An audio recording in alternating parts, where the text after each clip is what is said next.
Hi,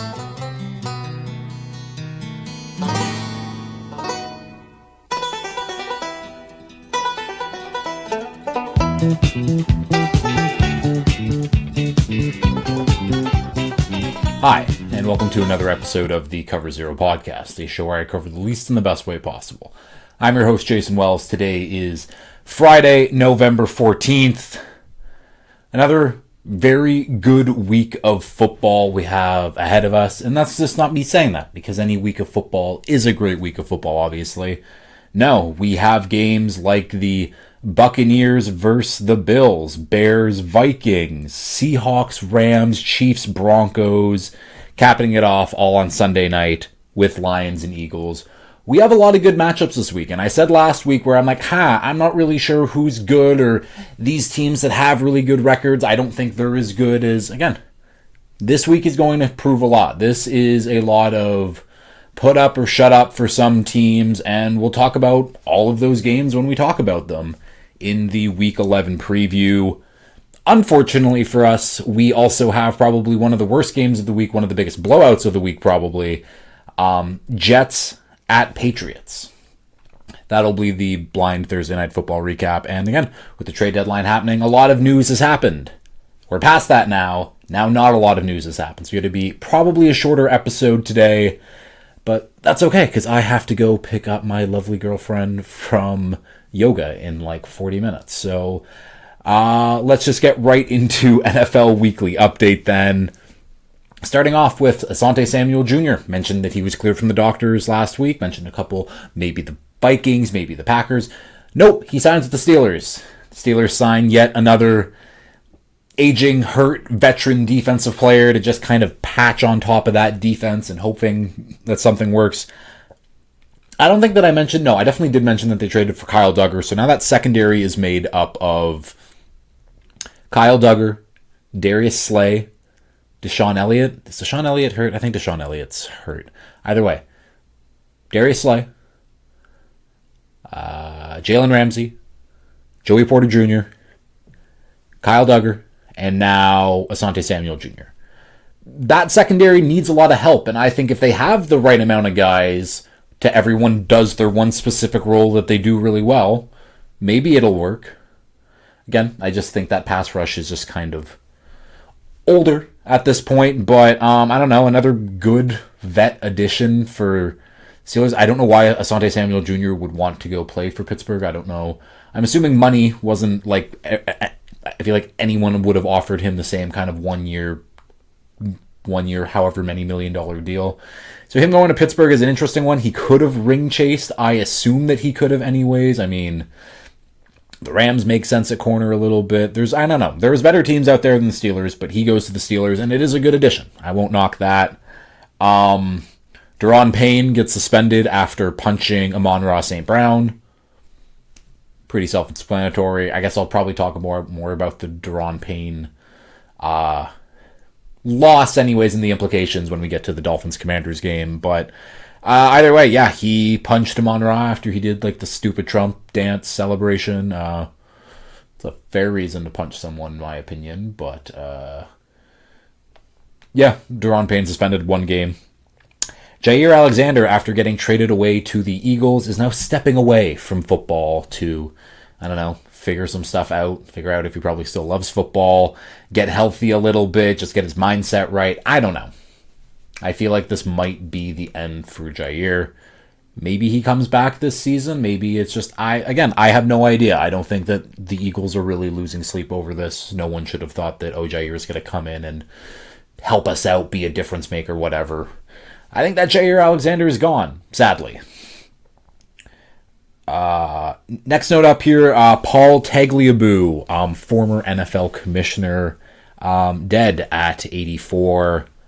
Again, sad note. I won't sit here and say that, Paul Tagliabue, like, I really don't know what his contributions to the NFL were. I know that he was the commissioner from like the late 80s until 2006, I believe, and that's when Roger Goodell took over, and that's when I really started paying attention to the NFL. But trying to think of big things. I guess expansion. I guess NFL expansion would have been a big thing under Paul Tagliabue, and we can see, and now that I'm picturing, I think Paul Tagliabue was one of the people who grew NFL fandom, especially international wise. Like, he had NFL Europe, where we weren't sending actual regular season games over there yet, but NFL Europe allowed players like Brent Grimes to have another opportunity instead of just, oh, you're cut from the league, go try your luck in one of these other leagues. NFL Europe was at least affiliated still with the NFL.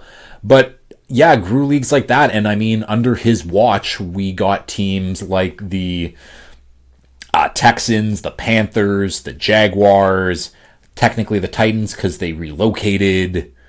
Yeah, I guess that was his mark. Anyways, again, not doing any research and just kind of knowing the NFL off the top of my head. That's what I think Paul Tagliabue did. I think I'm right. Obviously, I don't know if that was his biggest contribution, but either way, R.I.P. Paul Tagliabue. Then we have a couple vet releases here. The Titans released safety Quandre Diggs. Quandre Diggs was a pretty good player a few years ago, and now he went to the Titans, and the Titans are just a graveyard for any decent vet player other than Jeffrey Simmons, apparently. So, I don't know. Maybe Quandre Diggs has a little bit of life somewhere. I don't know who's going to sign him. But, like, yeah, vet minimum, decent signing, I don't know. If players like him, if he's a good locker room guy, that just helps out immensely. Again, good vets help out no matter what. That's all I can say. And then the Jaguars have released Colin Saunders, former two-time Super Bowl champion with the Chiefs, played with the Saints last year, I believe. Either way, the only reason I really know Colin Saunders is from his NFL Combine days, where he could do like the running cartwheel backflip thing at his size, which is unbelievable. Like, you just shouldn't be able to do flips if you're like 6'1", 310. But Colin Sanders can, and I think he was injured for a lot of the time with the Jags this year, so now that he's back healthy, maybe they just kind of both want a fresh start. It is what it is. I don't know. But he will get picked up somewhere. I'm sure that someone will pick up Colin Saunders. We'll just have to see who it is, and that is the NFL Weekly Update. Blind Thursday Night Football now. The Jets at the Patriots. And as much as I'd like to sit here and be like, it was another one of those crazy Thursday night games, divisional matchup, it was closer than we all would have thought. Absolutely not. A couple hours before this game kicked off, it was already over before this news, but Garrett Wilson, now on IR, will miss the rest of the season. I think that they're just wrapping him up in bubble wrap just so he doesn't actually get injured and they can fully tank. The Jets are not good. Justin Fields is not good. He's a good person, clearly, with his media comments and everything like that, but like, he can't do it by himself, and unfortunately for him, he does. Breece Hall can only do so much. A.D. Mitchell made his Jets debut and made a couple nice plays, but like, A.D. Mitchell can't be your number one guy in this offense. Will McDonald still does a couple plays, but again, the Patriots are just really good. They have much better players. They're better coached. It's better everything. And I hate that I'm saying that, but yeah, the Patriots wiped the floor with them. It was not even close. Final score in this one, Patriots 27, Jets 6. That is your blind Thursday Night Football recap. Let's get into the rest of these Week 11 games now. Starting off with the first game ever played in Spain, in Madrid. It is the Commanders versus the Dolphins. Dolphins minus 2.5. Total set at 47.5. Yeah. The Dolphins should win. And I hate sitting here saying that, knowing everything I know about the Dolphins this year. But we have to be better than the Commanders, right? Like, yeah, we fired Chris Greer, and oh my god, but like, Dan Quinn just took play calling duties back over from his defense coordinator. And that already scares me a little bit, because obviously Dan Quinn is a good defensive coach. We know he's a good defensive coach, and the fact that he wasn't calling the plays, he just should be calling the plays. Whatever, I won't get into that part of it. But we're just better. The Commanders suck. Like, Marcus Mariota, I love you. Like, you're one of my favorite players ever, but he's not that guy. Not to quote the bagel dude, but you're not that guy, pal. And they don't have a run game. Terry McLaurin's not playing in this one. Luke McCarron, like, they just don't. Treylon Burks is already hurt with a finger. He's not playing either. I don't know who they're throwing the ball to. And then on defense, it's old. I'm going to love to see how Bobby Wagner tries to cover Devon Achane. He's not. Devon Achane is going to run right by him. And again, I mentioned the Daron Payne suspension. That's their best defensive player, and he's out for this game. I don't want to be here and being like, oh, the Dolphins are going to win. But the Dolphins should win. We had a big morale boost win. Like, holy shit, we beat the Bills. Let's build off it. Because, again, all of these players are playing for their jobs, essentially, whether in Miami or elsewhere, but people are always watching. And Mike McDaniel is literally coaching for his job. That's what he does for his job, but his job is also on the line. He is definitely on the hot seat.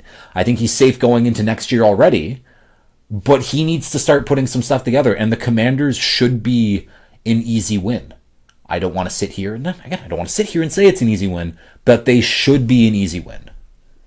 And I think we can just move on with that. Next game up here, Chargers at Jaguars. Chargers minus 2.5, total set at 43.5. Again, a game that the Chargers should win. They got the better quarterback. They have the better weapons. They're better coached. Just, again, a lot of things going the Chargers' way. But I don't think the Jaguars are a terrible team. Based off Wednesday's episode and my recap of them, yeah, I am out on the Jaguars, but I also don't think the Chargers are... What are the Chargers? 7-2, 7-3, 7-3. They're not 7-3 good. Like, I think that the Jags being 5-4 and the Chargers being 7-3, I think those records are similar. That might not make any sense, but I just think that these are kind of the quality opponents that we have. Again, better coaching, better quarterback on the Charger side. That is why they're favored, in my opinion, especially because the Jags are at home. But the Jags are just too beat up. Travis Hunter now goes on IR. Luckily for them, they did trade for Jacoby Myers, so maybe Jacoby Myers another week into the system. Things get going. He becomes the number one guy. They obviously like Parker Washington. But I don't know how I can pick the Jags after they lost to the Texans last week. Lost to Davis Mills last week.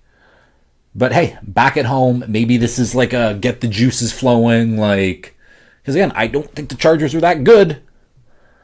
And that offensive line isn't good. But on the other side, it's like, again, I've been saying, they have Josh Hines-Allen, Trayvon Walker, Eric Armstead. They're not getting after the pass rusher in like 4-man rushes. And just having those three guys on the line, they should. I know that Eric Armstead is like a shell of himself from what he was with the 49ers before he went to Jacksonville. But I don't know. We can move on. Next game up here, Bucks at Bills. Bills minus 5.5, total set of 47.5. This feels like a high total. And the Bills, again, this feels like a big Bills bounce back spot. They got embarrassed last week in Miami. The Bills are also great at home, and I'm sure this will be a better game for them. But I say that, and the Bucks don't have anyone coming back, because I keep talking about, this Bucks team that I really like that's going to get healthy at some point. But right now, they're not healthy. But I also just don't think that the Bills can match up against, again, a decent run game with Rachaad White and Sean Tucker. I think that Sean Tucker deserves more of the volume in that split anyways. When Bucky Irving comes back, it's obviously his backfield. But Emeka Ibuka is great. Tez Johnson has been really good. Kate Auden is still a solid tight end. Like, they still have enough weapons to beat this Bills defense, who the Bills defense just has a bunch of solid players everywhere, but no real standouts. But I don't know. It will come down to the Bucs defense. Can the Bucs defense stop Josh Allen and James Cook? Because if you can stop the run game, you might be able to slow down the Bills. Because that passing attack has not looked very lethal at all this year. 5.5 sounds big. And I think the Vegas is betting on, the Bills got embarrassed. They're back at home. This is a big bounce back game for the Bills. But I don't know if the Bills have that bounce back ability, especially against a Bucs team that is good. 5.5 seems like a lot of points to me, in my opinion, but what do I know? Quite a lot, well, also nothing. But regardless, we can move on. Bears at Vikings. Vikings minus 2.5. Total set at 48.5.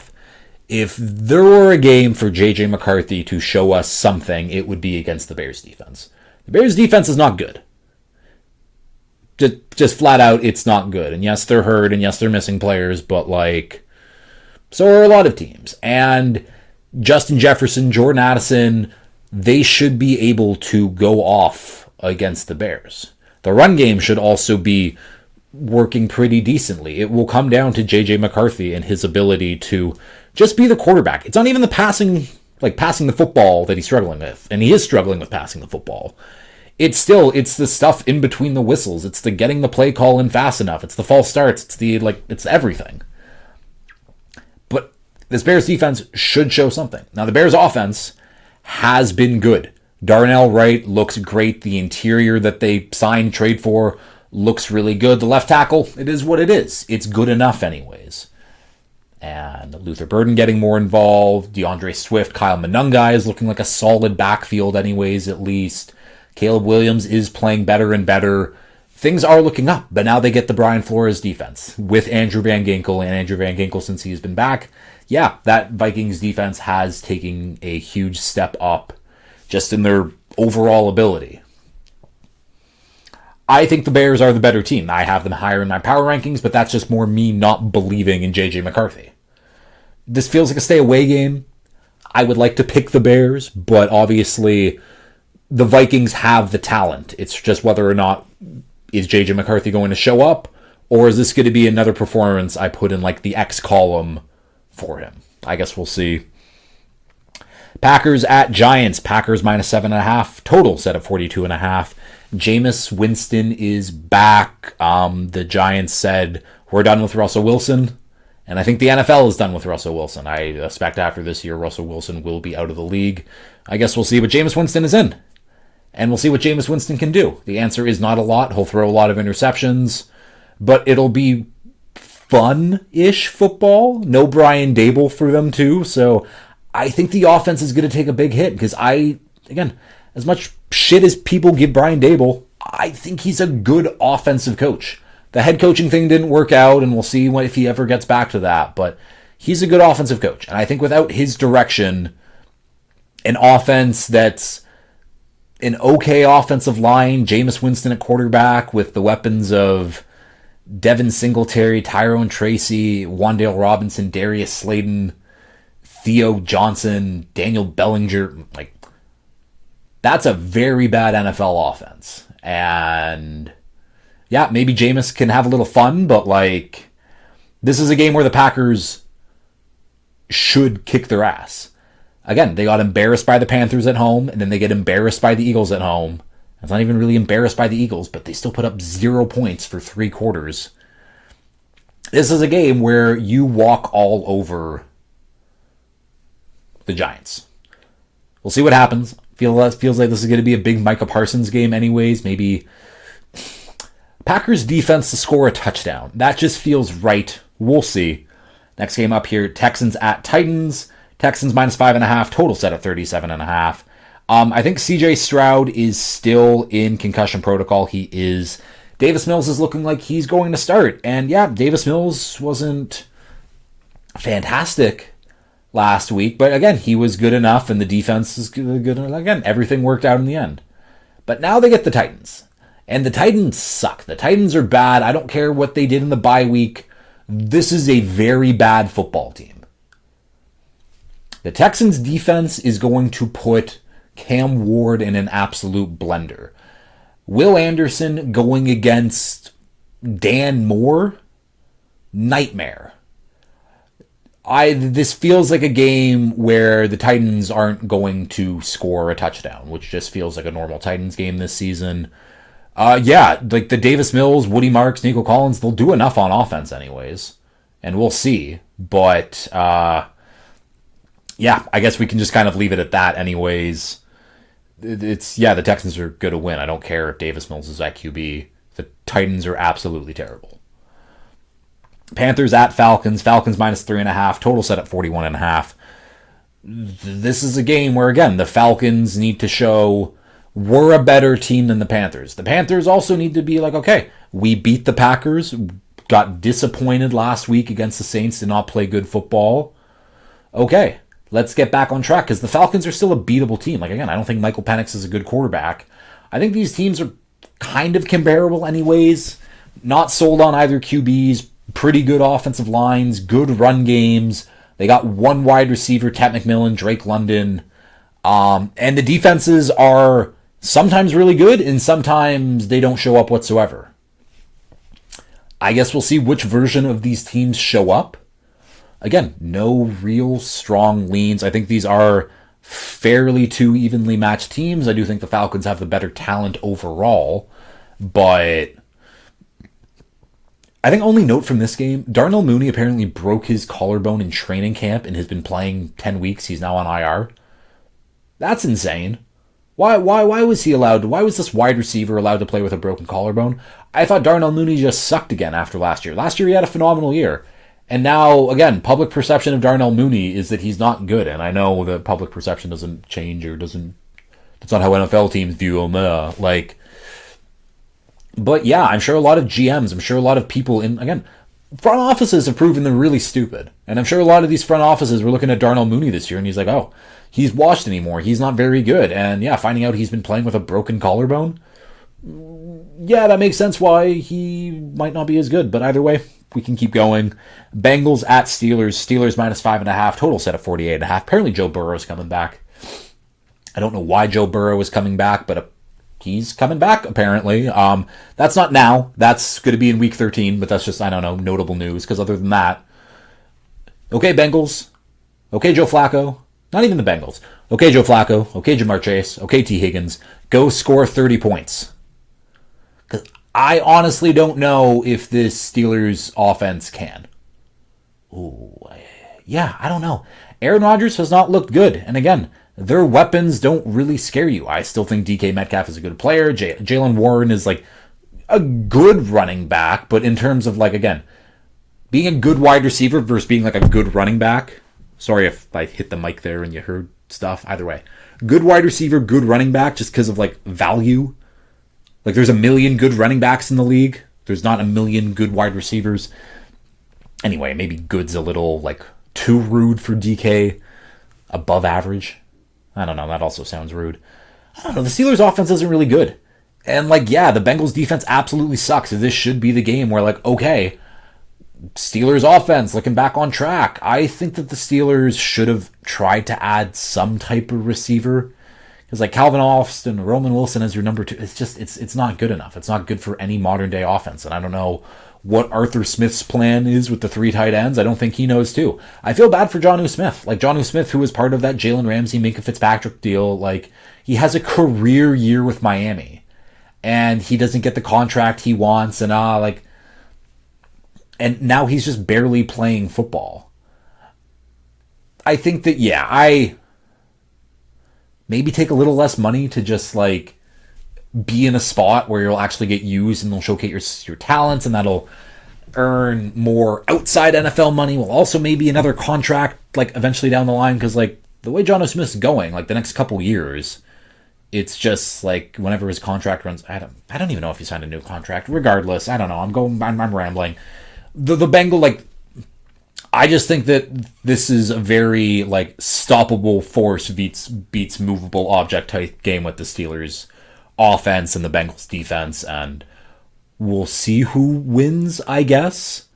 I will say though, with all the new pieces in the Steelers secondary, I'm interested to see how it works versus Jamar Chase and T. Higgins, because again, they have a lot of old players and injured players, but they also have a bunch of former really good players where, yeah, you can sell me on the combo of Jalen Ramsey, Darius Slay, Joey Porter Jr., Kyle Duggar, and Asante Samuel Jr. being able to cover the T. Higgins and Jamar Chase. Like those 5 guys versus those 2. I'd like to say that those 5 win, but I don't know. I guess we'll find out. 49ers at Cardinals. Niners minus 2.5. That's a total that I'm definitely going to bet immediately right now. Total set of 48.5. Brock Purdy finally back from turf toe. Ricky Pearsall finally back from, I don't know, I think he sprained his MCL or PCL. That is big. That is very, very big. Brandon Ayuk, no fucking clue. But regardless, the 49ers offense is essentially healthy. Obviously, we don't know with Brandon Ayuk, but who really cares at this point, where Brock Purdy is back at quarterback. The offensive line is the offensive line. It is what it is. But then Pearsall back at wide receiver 1, Juwan Jennings wide receiver 2, George Kittle at tight end, Christian McCaffrey at running back. This is the 49ers offense that we've been waiting for. Now, my real question is, will the offense actually look any different with Brock Purdy behind center compared to Mac Jones? It better, just based off the contract, and I do think that Brock Purdy is a much better quarterback than Mac Jones, and he has proven that. But again, Mac Jones has looked really good. The Shanahan system, Jimmy G looked really good. It's things like Nick Mullins had some really good games here. Regardless, I think that this Niners offense is now going to take a big uptick in production. The defense, on the other hand, again, can you stop Jacoby Brissett throwing to Trey McBride? Because Marvin Harrison Jr. is out in this game. I just thought of other injuries. Packers guard center Elton Jenkins out for the year also. That's a big loss for the Packers. And going against Abdul Carter, Dexter Lawrence, Kayvon Thibodeau, Brian Burns, it's going to hurt. That Packers offensive line isn't as good, but let's get back to the game I'm actually talking about. So, yeah, can the Niners defense stop Jacoby Brissett throwing to Trey McBride? Because that's literally it. Marvin Harrison Jr. has appendicitis. He is out at least this week. Might be more because obviously it's a surgery. But yeah, I don't know. That's basically it because, I don't know, Bam Knight, Amari DeMarcado should scare absolutely no one. And Michael Wilson, Greg Dortch also should not scare anybody. It's cover Trey McBride, which is, again, a tough task to do. And the Cardinals defense isn't that great either. And I think this Niners defense is going to take a big uptick anyways. So, yeah, I really do like the Niners minus 2.5. The game of the week, in my opinion, Seahawks at Rams. Total set at 48.5. Rams minus 3.5. Yeah, this is basically the battle for the number 1 spot in my power rankings. Currently, the Seahawks are number 1. The Rams are number 3. And I don't really know where this is going to go. Obviously, just because the Rams are at home, that's where I lean. But this is tough. In the coaching matchup, Sean McVay has obviously proven it. He is one of the best coaches in the league. But what Mike McDonald has done in the few years since he has been there and how he has built this team, they look really good. They look like a powerhouse. Clint Kubiak, Sam Darnold, this offense has looked very good. And they brought in Rashid Shaheed through the trade deadline. And they didn't really use him in the passing attack last week. They gave him a few rushes here and there. But they didn't have to because they were up so much. And now this is going to be, we're going to unleash Rashid Shaheed with another week of comfortability with Darnold. And I do think that he's going to have a big game. It's tough to call though, because the Rams defense is really good. The Seahawks defense is really good. The Seahawks offense is really good. The Rams offense is really good. These are two really good teams. I don't know who's going to win. Again, I give the lean to the Rams because they've done it before. The coaching, obviously Stafford's having an MVP season. Darnold's having it. Again, it's very, very close. But where I'll have to give the Rams more of an edge is that offensive line and with their running backs. But the Seahawks just have the better secondary. Again, very, very close. No strong leans. This is going to be one of the games of the week, in my opinion. One of the other really good games this week is the Kansas City Chiefs versus the Denver Broncos. Chiefs minus 3.5, total set at 44.5. Chiefs coming off a bye week. You want to know who's really, really good off a bye week? Andy Reid. I'm actually going to look that up because his stats are really good.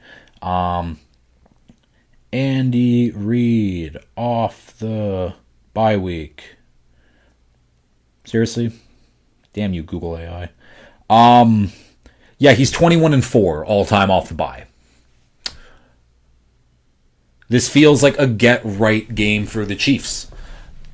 Their offense has kind of been in flux all year. Obviously, Rashee Rice suspended. Xavier Worthy gets hurt in the first half of the game. And then they're without those two guys. All of a sudden, they finally get Worthy back. And all of a sudden, Josh Simmons leaves the team with like a family issue. And hasn't been disclosed, and we don't need it to be disclosed. But he was gone for nearly a month. I think Trey Smith has been banged up. Jawan Taylor's been banged up. Jawan Taylor, who really cares, but he's still a capable tackle in the league. I'll say that anyways. Now they're all healthy. Now they're all back together. And this Broncos team, I don't think Pat Surtain is back. Is Pat Surtain back? Because that's the only real one that I care about is Pat Surtain. Pat Surtain is questionable. Still missing practice. Pat Surtain's not going to play. That is big. This feels like a, hey, remember who the Chiefs are? Because I know a lot of people that are doubting the 5-4 Chiefs. No, they're not in a playoff spot now. No, they're not. They're not.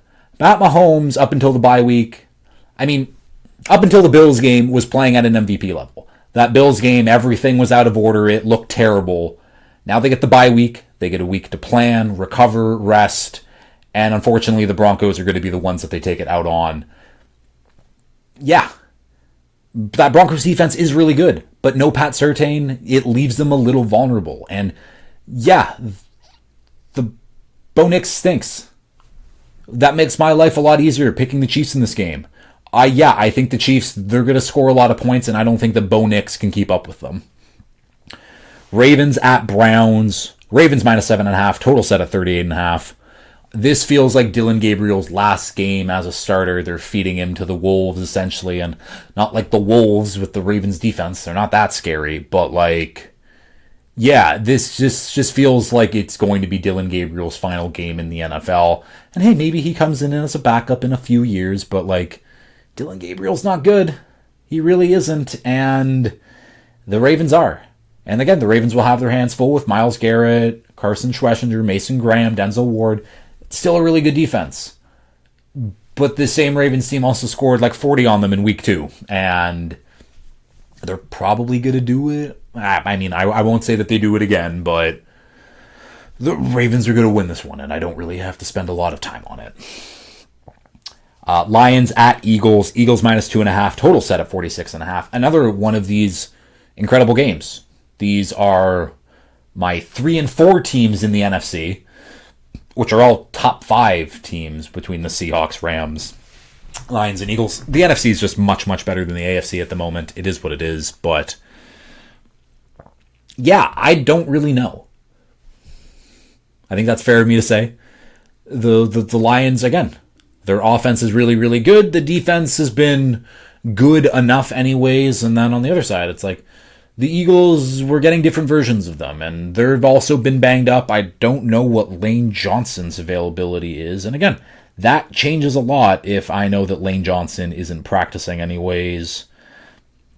Lane Johnson is... oh, he's not even listed here. Lane Johnson's fine. So, I don't know.